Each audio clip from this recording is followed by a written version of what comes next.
lên lại cả em rồi mồ anh lên về ra lên giống tới chu mà sẽ xị lung lên với môi chuồn ô lung lên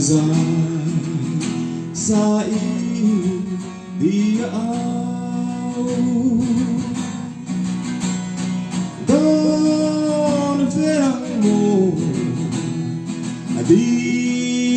về khờ chỉ thăm phá anh vẫn làm theo mong mồ đâm lại có vẻ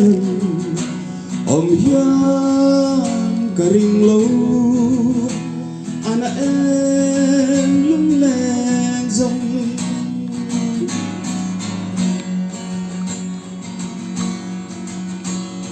nên tên tua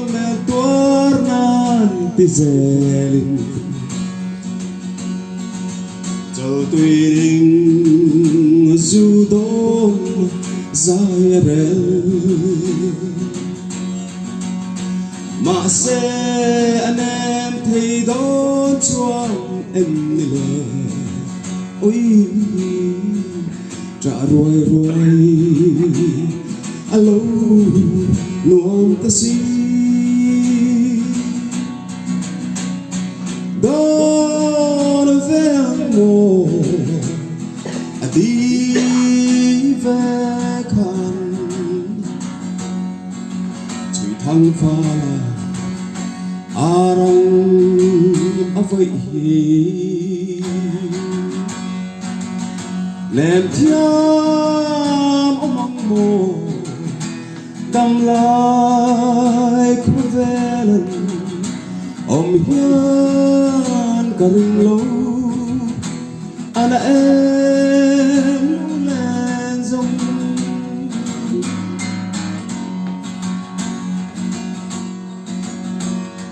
hay